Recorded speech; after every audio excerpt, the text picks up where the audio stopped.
Bullies slap black girl. Not knowing she's a trained martial arts champion, the slap echoed across the cafeteria like a gunshot.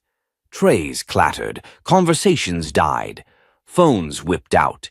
Everyone turned to see Chloe Simmons, blonde, confident, daughter of the local district judge, standing over Aaliyah Brooks, her hand still raised in the air. Aaliyah stood motionless, the red sting blossoming across her left cheek like fire on dark velvet. Her jaw tightened, but her eyes didn't even blink. "Oh, what? You gonna cry now?" Chloe sneered. Her posse, Haley, Bree, and Jenna, snickered beside her. "Or are you gonna do what your kind always does and call for backup?" Laughter erupted, some nervous, some cruel. Aaliyah's hands didn't move. She looked straight into Chloe's face, then lowered her eyes slowly to the tray on the ground. Her lunch, apple slices, turkey sandwich, and a bottle of water, was now swimming in ranch dressing and soda. She bent down quietly, picked up the bottle, capped it, and dropped it back into her bag. Then she turned and walked away. Whispers followed her out. Did she really just let that happen? Why didn't she fight back? She's so weak. But no one, not a single person in that room, knew that Aaliyah Brooks, the quiet junior who sat in the back of AP History and rarely raised her hand, was a third-degree black belt in Taekwondo, or that she had once broken 3 boards with a single spinning heel kick, or that she had trained since the age of Sim under one of the toughest martial arts instructors in the state, her father. No one knew because Aaliyah made sure they didn't. Not anymore. 2 hours earlier, Aaliyah had stood in front of her bathroom mirror, tying her braids into a tight bun. The scar under her left eye, faint but permanent, was from her first tournament. She had lost that day, bloodied and sobbing. Her mother had whispered, "Control is strength. Don't fight to prove you're right. Fight when there's no other choice." That phrase was carved in her. It's why she said nothing when Chloe and her crew took her assigned seat last week. Why she ignored the accidental spill on her hoodie yesterday. Why she bit her tongue when someone scrawled, "Go back to Africa" on her locker with a Sharpie this morning. But the slap? That was new. After school, Aaliyah sat on the back porch of their modest bungalow in South Bend, Indiana.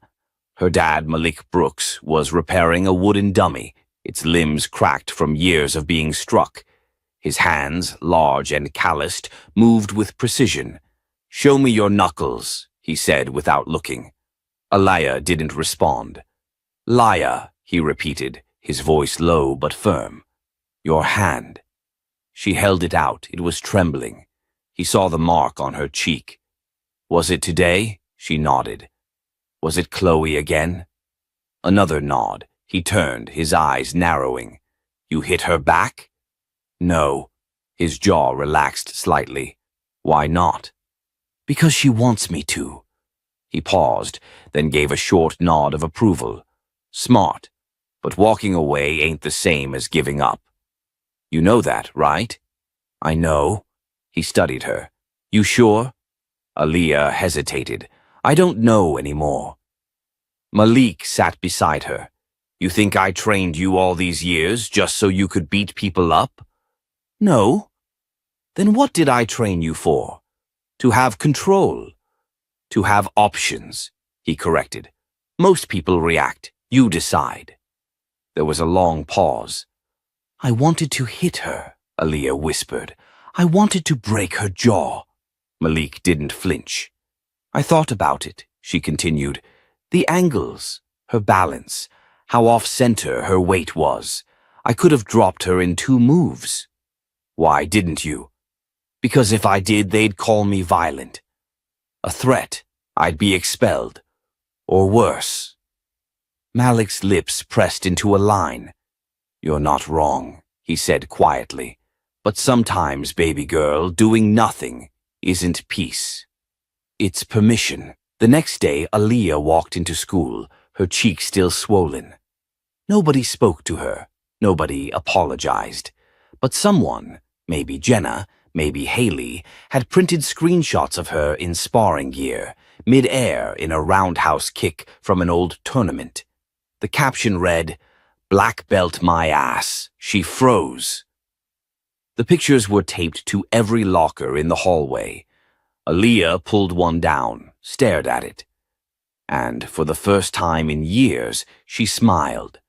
In the gym that afternoon, Coach Ryder called her out during PE. "Brooks," he barked, holding a dodgeball. "You gonna join or just keep watching?" She stepped forward. The gym went silent. Coach tossed her the ball. Haley snorted. This should be fun. When the whistle blew, Aaliyah moved like wind. Her first throw knocked down Bry. Second took out Jenna. Third bounced off the wall and struck Haley in the back before she even turned around. Within 60 seconds, Chloe stood alone. Aaliyah held the final ball. The room held its breath. Aaliyah tossed it lightly to Chloe's feet. Didn't even aim. Then walked off the court without a word. That evening, Chloe slammed her bedroom door, red in the face. "She's playing games," she fumed. Jenna looked uneasy. "I don't know, Chloe. That was kind of scary today. She was like a machine." "She's bluffing. All that training, it's old. She's soft now." "Still," Bree muttered, "what if she's not?" Chloe's eyes gleamed. "Then we'll remind her who's in charge." A storm was coming, and this time Aaliyah Brooks wouldn't be the one walking away. The bruise on Aaliyah's cheek had turned a deep violet by morning. She dabbed at it with concealer, but the swelling pushed through like it had something to say. No matter how much she tried to cover it, it refused to be hidden, like the truth she'd kept buried for too long. At breakfast, her mom, Denise, noticed. She didn't ask what happened. Denise Brooks was a nurse at St. Francis Hospital and a woman who knew when to give space and when to press. This morning, she just poured coffee, slid a plate of eggs and toast across the table, and kissed the top of Aaliyah's head. "Whatever it is," she said softly, "you don't have to carry it alone." Aaliyah nodded, unsure if she wanted her mom to ask more or pray she wouldn't. At school, the tension followed her like a shadow. The hallway quieted when she passed. Kids watched from behind lockers and phones, whispering, speculating. Some seemed curious, others amused. No one came to her defense, not even Ms. Carter, the English teacher who once praised Aaliyah's essay on identity and justice. The posters with her tournament photo were still up, though someone had scribbled "fraud" across a few of them. Chloe walked by during second period with a smug look and a fresh manicure. "Cute blush," she said loud enough for the class to hear. "Matches your ego." Laughter trickled through the room. Aaliyah didn't flinch, but her knuckles tightened under the desk. She could take it. She always had. But she was starting to wonder if she should. That afternoon, Coach Ryder caught up with her by the lockers. "Brooks," he said, "you got a second?" She nodded. He led her into the weight room where the fluorescent lights flickered like they were tired of the drama too. "You okay?" he asked. "I'm fine." "You sure? 'Cause a few of the teachers are talking. They said something went down yesterday." "Something goes down every day at this school." He sighed. "You're not wrong." She waited. "You ever think about joining the self-defense team? We have a team. We're building one. I've seen you move. I've seen the videos. You're the real deal." Aaliyah tilted her head. "I'm not looking to show off. I'm not asking you to. I'm asking if you want to take back the space they stole from you." Her eyes flickered. "What do you mean?" "I mean the looks, the whispers, the way they act like you're some ghost floating through the hall. You could remind them who you are." Aaliyah didn't answer right away. Finally, she asked, "Can I think about it?" He nodded. "My door's open." Later that night, Aaliyah sat on her bed, scrolling through her old training footage. Saved videos on a dusty USB her dad had transferred from camcorder tapes years ago. There she was at 10, landing a perfect roundhouse in a local championship. At 12, flipping a boy twice her size during sparring drills. At 15, executing a kata so fluid it looked choreographed by water. She had forgotten what it felt like, to be that confident, that grounded. The memory wasn't just physical, it was emotional. It reminded her of the girl who used to look forward, not just survive. Her phone buzzed. It was a DM from an unknown account. Heard you were a joke. Guess those trophies were fake too. No name, no profile pic, just hate. She locked the phone, her fists clenched without her realizing. The next day, Coach Ryder announced a public demo for the self-defense team, Friday during the final period in the gym. Open to students and parents. Flyers went up. The buzz spread. Aaliyah's name was listed at the top in bold. Chloe saw it during lunch. She's actually doing it, Jenna muttered. Chloe rolled her eyes. She's making a fool of herself. Everyone knows she's a fraud. But what if she's not? Haley whispered. Chloe's smile returned, but it didn't reach her eyes. Then let's find out before Friday. That night, Aaliyah's window creaked open at 2 a.m. A thud landed on her desk. She jumped awake. It was her tournament certificate, burned on the edges. Someone had broken into her backyard, stolen it, set it on fire, and delivered the ashes. Taped to the corner was a note, "Quit, or we'll burn the rest." She stared at it, heart pounding, fingers trembling, but not from fear, from anger. She stood, walked to the garage, and pulled out the bag she hadn't touched in nearly a year. Her sparring uniform, still clean, still folded, waiting. The next morning, she dropped the burnt certificate on Principal Howard's desk. He raised an eyebrow. "Where did this come from?"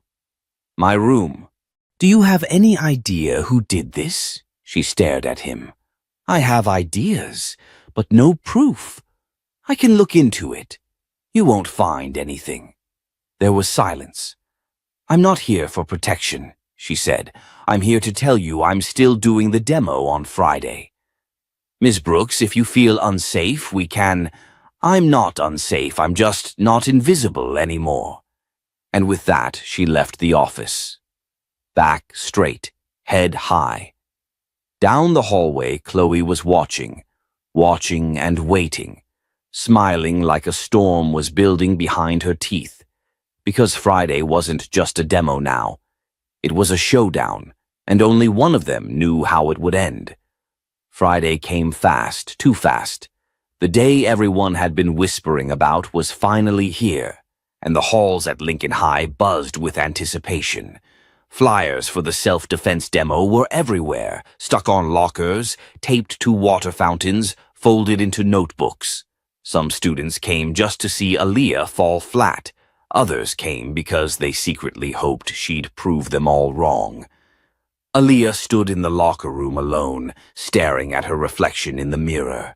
Her uniform fit like it always had, tight at the shoulders, snug around her waist, sleeves rolled just enough to let her hands move free.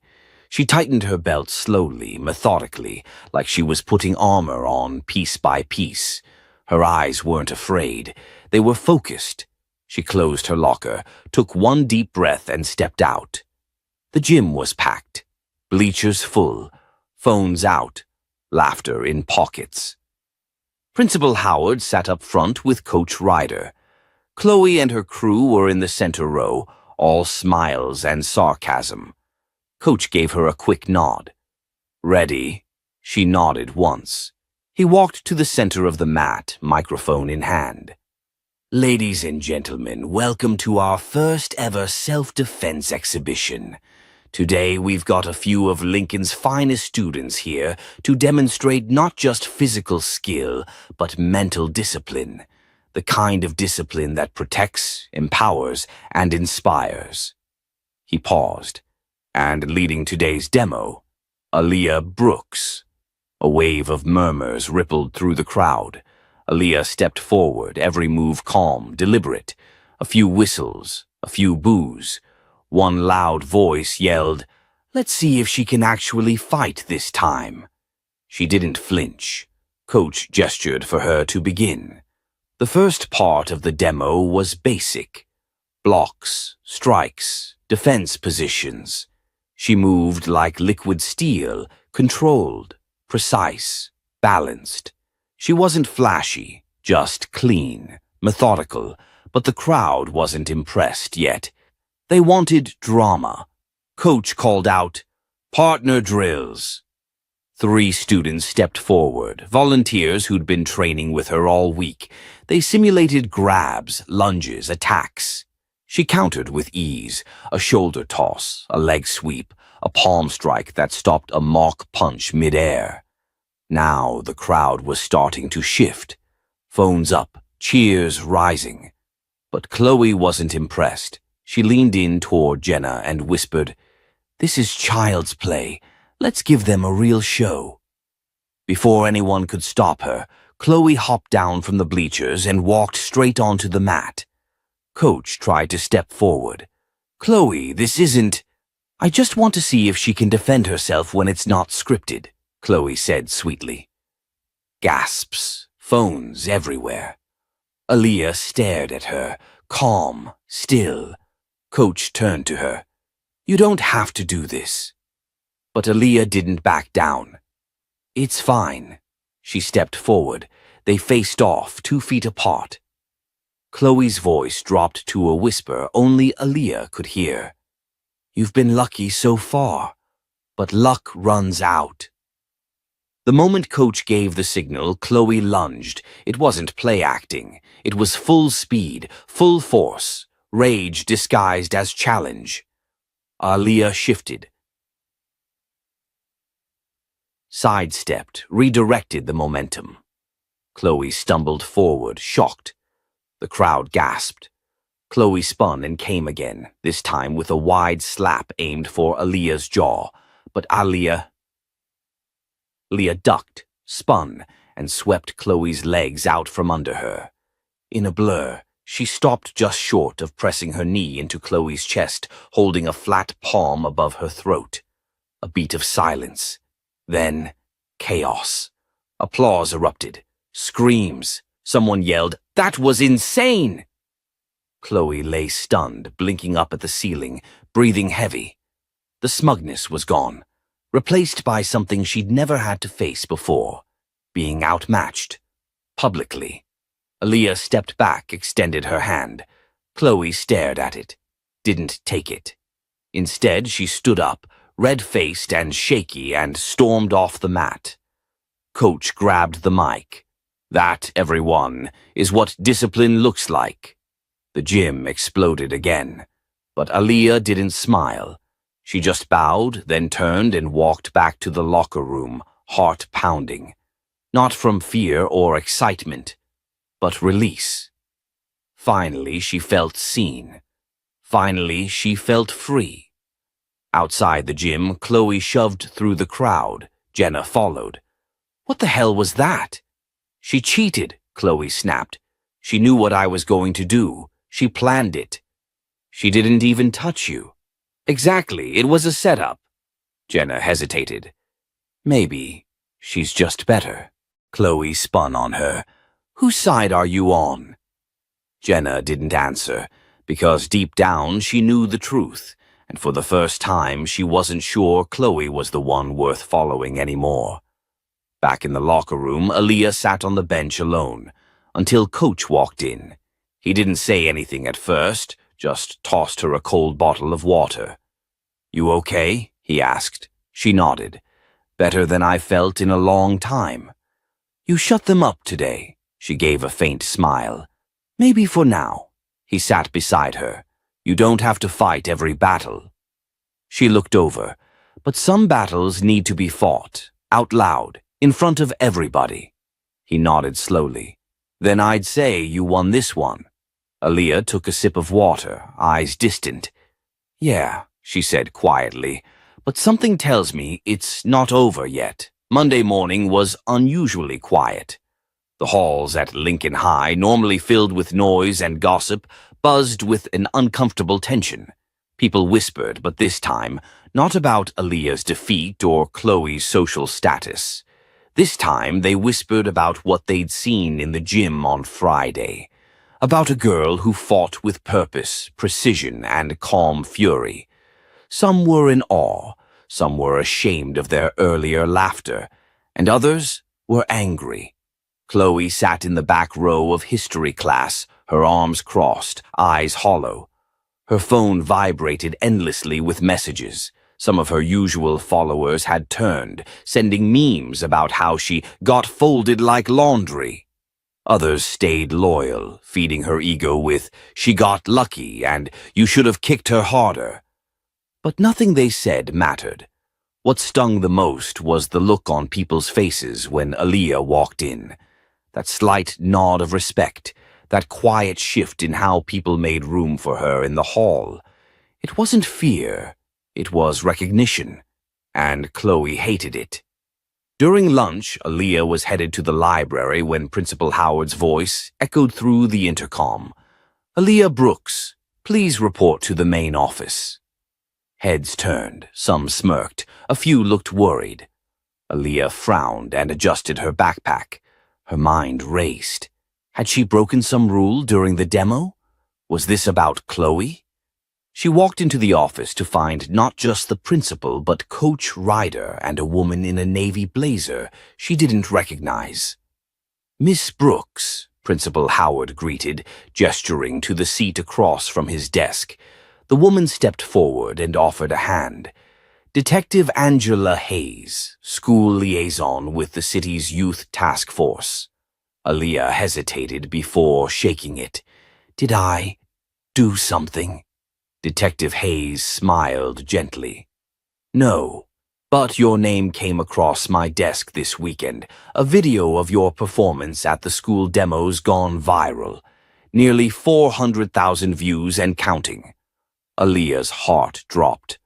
"What?" Coach spoke next. "I posted a clip on the school account. It's just the takedown part. I blurred the other student's face, but I didn't expect it to blow up like this." Detective Hayes continued. "It's not a problem. In fact, it's impressive. We've had parents and self-defense organizations reaching out, asking if you'd be willing to help lead a city-sponsored youth seminar for girls. Specifically black and brown girls. We think you could be a real voice." Aaliyah blinked. She hadn't seen this coming. "Wait, you want me to teach?" "Not just teach," said Principal Howard. "Represent, inspire." The moment should have felt like a victory, but something about it didn't sit right. "Why now?" she asked slowly. "Why after I got hit in the hallway, after I got mocked in the cafeteria, after teachers watched it happen? Why is everyone interested now that it's trending online?" There was silence. Detective Hayes met her eyes evenly. "That's a fair question." Aaliyah stood. "I'm not here to be your viral girl of the week. I've been this person. You just didn't want to see it before." Principal Howard cleared his throat, clearly uncomfortable. "If you'd rather decline..." "I'll think about it," Aaliyah interrupted, "but not because you asked." She turned and walked out, and as she passed through the hallway, she saw Chloe watching her from across the lockers, her eyes unreadable. Later that day, Aaliyah sat on the back steps of the school building, where hardly anyone went anymore. Her sketchbook rested on her lap, though she hadn't touched it. The wind moved gently through the trees. Her thoughts were loud. She heard footsteps before she saw who it was. "Mind if I sit?" came a voice. It was Jenna. Aaliyah didn't answer, but she didn't say no either. Jenna sat anyway. "I know you probably hate me." Aaliyah looked over. "I don't waste energy on people I don't respect." Jenna flinched a little but nodded. "Fair. I was part of it. I laughed. I stayed quiet." Aaliyah raised an eyebrow. And? And I'm sorry. A beat passed. I think I stayed close to Chloe because it made me feel safe. Powerful even. But now, I don't know. Watching what you did, it made me realize I've never stood up for anything. Not even myself. Aaliyah finally looked at her. So what do you want? Forgiveness? No, just to say it out loud. They sat in silence for a while. Finally, Aaliyah spoke. Do better. Jenna nodded. I'm trying. Meanwhile, Chloe sat in her room, pacing. She stared at her wall, once filled with ribbons, trophies, framed photos from cheer competitions. But now her inbox was quiet, her texts mostly left on read. And worst of all, her father's voice boomed from downstairs. You embarrass the family, Chloe. You think colleges want to see their top applicants go viral for getting slammed at a school assembly. Her hands clenched into fists. This isn't over, she whispered to herself. She opened her laptop, searched Aaliyah's name, then clicked Send Message. Back at home, Aaliyah sat on her bedroom floor, stretching in silence. Her phone buzzed beside her. Unknown sender. Let's see how tough you really are. Outside school. 7 p.m. empty lot behind the rec center. Come alone. She stared at it for a long time, then stood, tied her hair back, cracked her knuckles. This wasn't about revenge. This was about finishing something that should have never started. The sun was setting over the city, casting a burnt orange glow over the rooftops as Aaliyah walked the cracked sidewalk behind the community rec center. The lot was mostly deserted, save for a few rusting shopping carts and piles of windblown trash. She paused near the chain-link fence and checked the time. 6:58 p.m. No one in sight. She slipped her phone into her hoodie pocket, her body tense but her mind calm. She had no clue what would happen next, but she was ready for anything. Footsteps, then voices. 3 girls stepped out of the shadows near the dumpsters. Chloe, of course, at the front. Behind her, 2 other girls from the cheer team, Megan and Lexi. Both had their phones out, already recording. Aaliyah sighed. So that's what this is? A setup for your TikTok?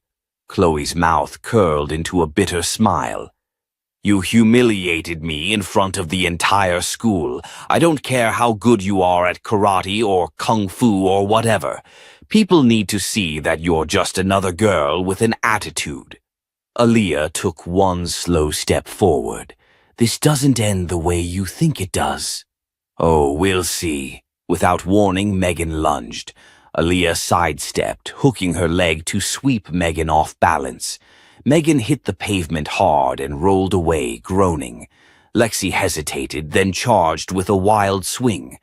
Aaliyah ducked, caught Lexi's wrist mid-air, and twisted gently until the girl dropped her phone with a yelp. You should really stop trying to hit people when you've never trained a day in your life, Aaliyah muttered. That left Chloe. She didn't move. Just stood there, breathing heavily, her jaw clenched. I didn't come here to fight you, Aaliyah said, her voice quiet. I came because you clearly needed someone to show you what real strength looks like. Chloe finally stepped forward and slapped her, hard.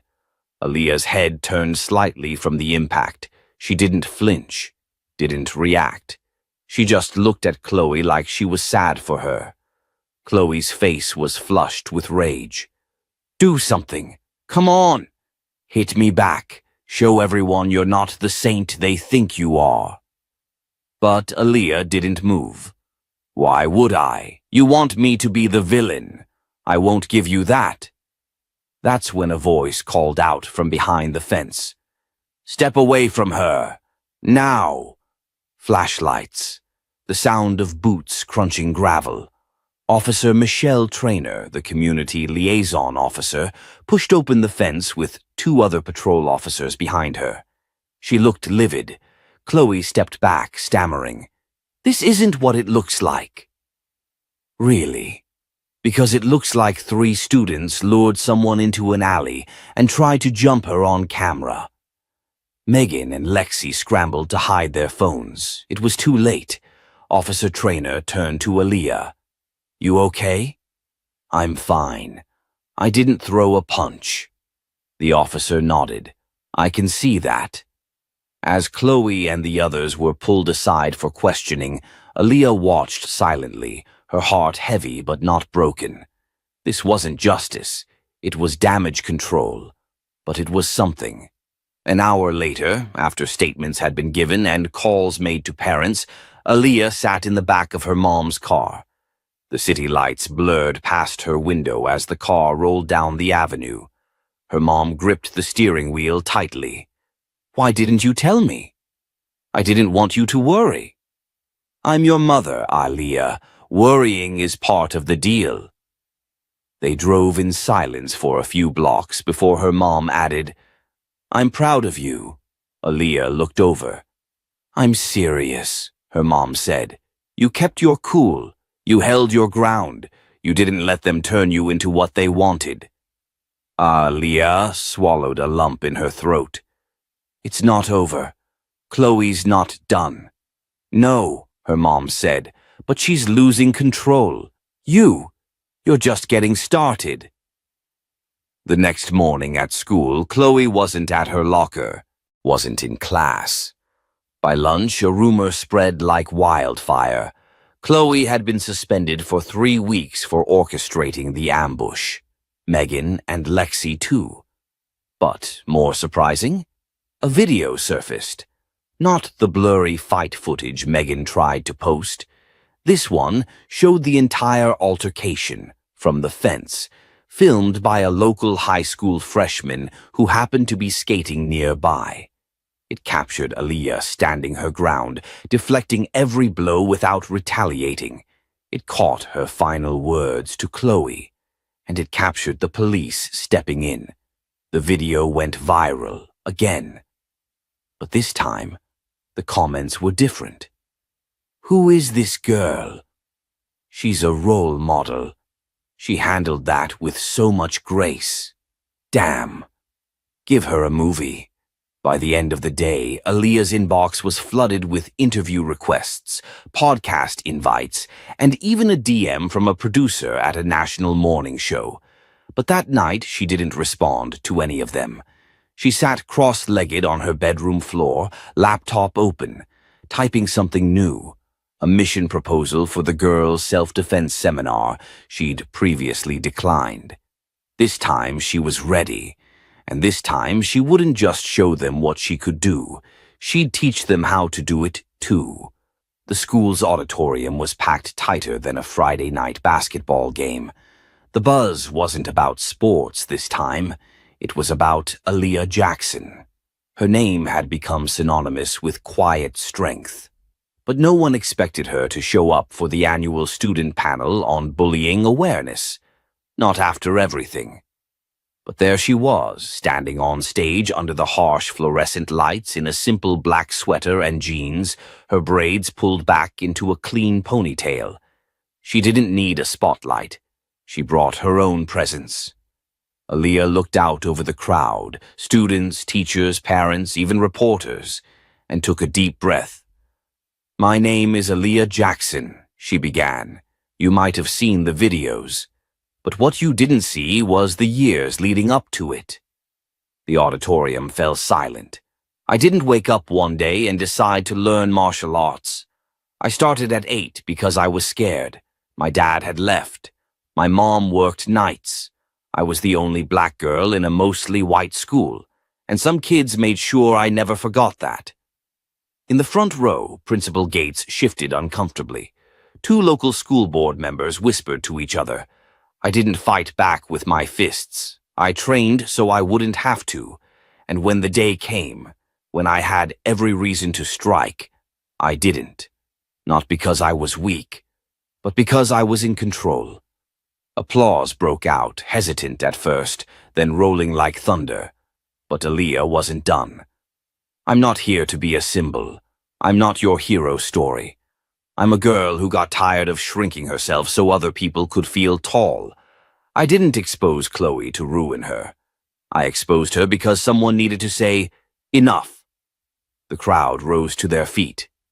Later, in the green room, Ms. Carver, the vice principal, stepped in. You sure about all this? We've got media requests pouring in. News crews want a follow-up. A few universities reached out. Even a talent agent called. You're becoming a brand. Aaliyah looked at her. I'm not a brand, I'm a person, and this isn't about becoming famous. What's it about, then? It's about not letting people like Chloe write the story anymore. There was a knock. Miss Carver opened the door, and in stepped someone unexpected. Officer Michelle Traynor, the same officer who had stepped in during the alley confrontation. Aaliyah, she said, can we talk? Aaliyah nodded. The two stepped outside into the corridor, their footsteps echoing on the tile. I just wanted to say I watched your speech. You're the real deal. Thank you. I also came with some news. Chloe's parents are suing the school district. Aaliyah blinked. What? They claim their daughter was unfairly targeted, that she's being portrayed as the villain in a media witch hunt. Aaliyah's jaw tensed. She orchestrated the whole thing. I know, and we've got evidence, but they're well connected. This might get messy. So what now? You have options. You could testify if it goes to court, or you could let the school handle it quietly. Aaliyah stared out the window at the school courtyard.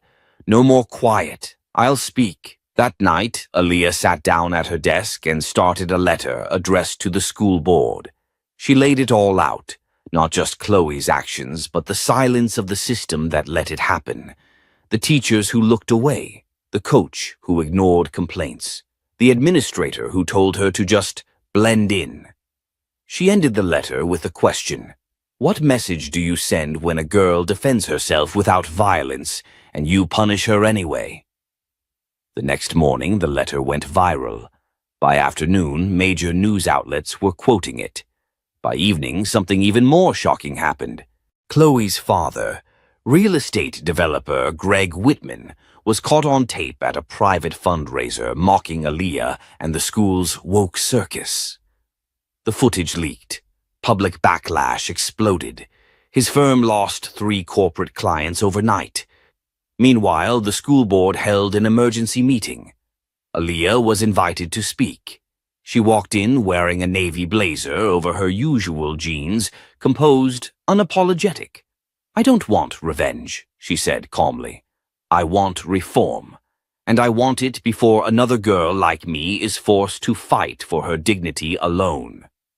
Silence, then nods, then a vote, unanimous. The board announced new measures on bullying and racial harassment, mandatory cultural sensitivity training for staff, and funding for a district-wide martial arts self-defense program, named in honor of Aaliyah Jackson. When she stepped outside the meeting, a crowd of students and parents were waiting. Someone held up a handmade sign. Strength isn't silence. Aaliyah smiled, her heart pounding.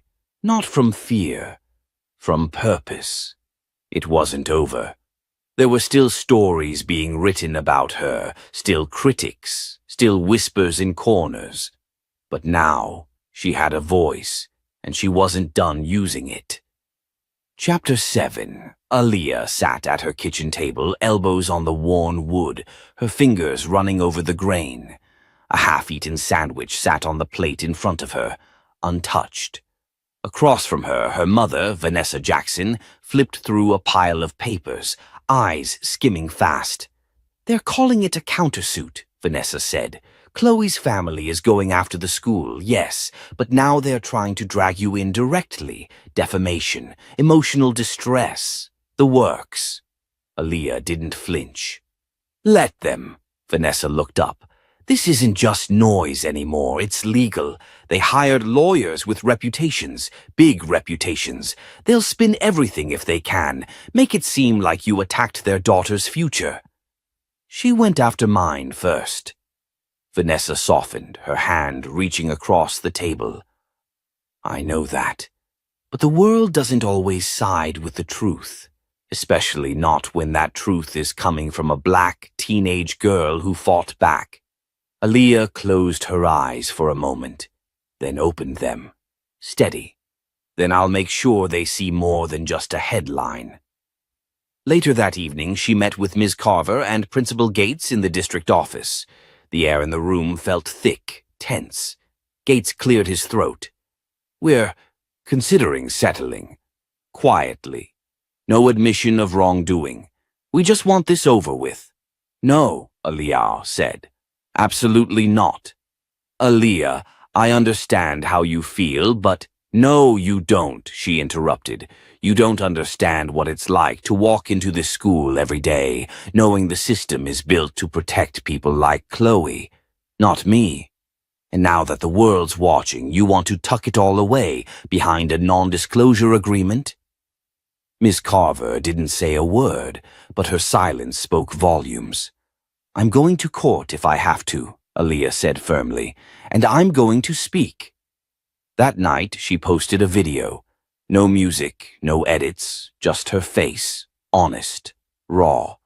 My name is Aaliyah Jackson, she said, and I refuse to apologize for defending myself. The video exploded overnight. By morning, news trucks were parked outside her house. By noon, her story had been picked up by national networks. By evening, something even more unexpected happened. Chloe's cousin, Madison Whitman, a freshman at a neighboring high school, posted her own video. I was at that party, Madison said, her voice shaking. I saw what Chloe did. She thought it was funny. She planned it. And Aaliyah didn't attack her. She just stood her ground. The internet lit up. Hashtags started trending. A stand with Aaliyah have silence is not strength. Justice. For Jackson, Chloe's legal team scrambled to respond. They issued a statement denying Madison's claims and called her an emotionally confused minor. But the damage had been done. Public opinion had turned. And just as things seemed to hit a boiling point, another twist dropped. A former teacher at Hillside Academy, Mr. Dwyer, came forward with emails, dated months before the incident, detailing formal complaints about Chloe's bullying, filed by multiple students. The school had buried them. Principal Gates and several faculty members were placed on administrative leave pending investigation. At school, Aaliyah walked through the halls, no longer invisible, but now unavoidable. Some students avoided eye contact. Others nodded. A few even whispered apologies in passing. Then came the school board hearing. Aaliyah stood at the microphone in the packed community hall. News cameras lined the back wall. Her heart thundered, but her voice didn't waver. For years, students like Chloe were protected while students like me were silenced. We were told to stay calm, stay quiet, stay small. She glanced at the panel of board members. Well, I'm done being small, she turned to the audience. I didn't speak out because I wanted attention. I spoke out because someone had to, and now that you've heard me, you don't get to pretend you didn't. The room erupted in applause. Standing ovation, parents with tears in their eyes, students with fists in the air. Backstage, Miss Carver met her with a hug. You didn't just hold your ground, Aaliyah. You changed the game. Aaliyah smiled, but it was tired. Let's just hope they remember that after the cameras stop rolling. That night, as the family sat down to dinner for the first time in what felt like weeks, without tension clawing at the edges, Aaliyah's phone buzzed, a message from Master Elena, her longtime martial arts instructor. Proud of you, little fire. Next fight's not in the ring, but it's still a fight. Aaliyah grinned. She texted back, "Good thing I'm trained for this." The courtroom buzzed with a quiet intensity, cameras flashing outside like lightning behind tinted windows. Inside, it was calmer, but the air crackled. Aaliyah sat at the witness table, flanked by her attorney and her mother, Vanessa. She wore a dark navy suit jacket, tailored, neat, and her long braids were tied back in a single clean braid that fell over her shoulder. Her expression was calm, unshaken. Across the aisle, Chloe Matthews sat beside her parents and a row of high-powered attorneys. Their expressions were rehearsed, sympathetic, professional, innocent. But underneath the polished facade, you could see it. Anxiety. The kind that comes from watching public opinion shift hard and fast. The judge, a stern-faced black woman in her early 60s named Judge Marla Pierce, entered and called the room to order. She had read every deposition, every complaint, and every counterclaim filed since the incident. Her gavel struck, and the final proceedings began. The opposing counsel rose first, a well-dressed man with a voice like a velvet dagger. "Your Honor," he said smoothly, "this case is not about race. It is not about privilege. It is about a violent reaction from a student that could have ended in real injury. We cannot let our emotions cloud that fact." Then it was Aaliyah's turn. She stood slowly, walked to the stand. When she spoke, her voice rang out steady and clear. "My name is Aaliyah Jackson. I'm 17 years old. I've trained in martial arts since I was 5. But what happened that day wasn't about violence. It was about survival." She looked over at Chloe, who flinched slightly under the gaze.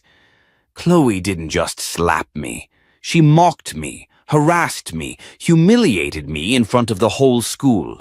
And when I finally stood up for myself, people didn't ask why it happened. They asked how I dared to respond." The judge leaned forward slightly. "And did you intend to hurt her?" "No," Aaliyah answered. "I intended to stop her." Gasps stirred among the audience. Some reporters shifted in their seats, pens scribbling furiously. "People keep asking why I didn't walk away," Aaliyah continued, "why I didn't let it slide.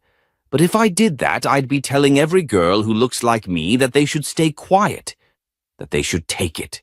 I refuse to send that message." The courtroom was utterly silent. Then a slow clap broke the stillness. It came from the back. Everyone turned. A tall woman stepped forward, gray curls haloing her face. Master Elena, Aaliyah's martial arts instructor, in uniform. She nodded once at Aaliyah, then took her seat quietly. It was silent again, but different now, charged, empowered. The judge sat back, folded her hands, and took a breath. "The court finds in favor of Miss Jackson," Chloe's mother gasped. Her father swore under his breath. Chloe's lawyer dropped his pen, but the most dramatic reaction came from Chloe herself, who stood up, trembling with disbelief, and stammered, "But she attacked me. You can't let her—" Judge Pierce cut her off. "Sit down, Ms. Matthews. What happened to you was the consequence of years of unchecked entitlement. This court does not protect bullies." And with that, the gavel fell. Outside, the media swarm erupted. Aaliyah and her mother stepped through the courthouse doors into a flood of lights and microphones. She didn't say anything at first, just took a breath. Then, turning to the cameras, she spoke. "I didn't win today because I'm a fighter. I won because I told the truth, and because people listened." "Would you do it again?" one reporter asked.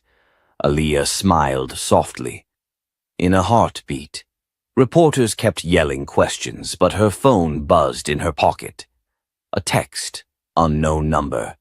"You don't know me, but my daughter watches everything you do, and today you showed her what strength really looks like. Thank you." She paused, took it in. Later that night, at home, the living room was quiet. Her little brother fell asleep curled next to her on the couch, still wearing his Team Aaliyah shirt. Vanessa brought over 2 mugs of cocoa. "You did something big today," her mom said, settling beside her. "I didn't plan to," Aaliyah replied. "I just couldn't take it anymore." "That's what makes it brave." They sat in silence a moment. On the coffee table, her phone lit up again. More messages, more gratitude, more people saying they'd felt what she'd gone through, that they'd finally seen someone stand up the way they wished they could. It wasn't just about her anymore. It was bigger than a slap, bigger than a school. It was a story, a spark, the beginning of a new kind of conversation. She posted one last video that night, just her, on her front porch, stars blinking above her. If this story meant something to you, if you've ever been told to stay small or stay silent, don't. Speak up, speak out. And if you want more stories like this, if you believe voices like mine matter, then share this. Subscribe, support this channel, because we're not done yet, she paused, then added softer. And I'm just getting started.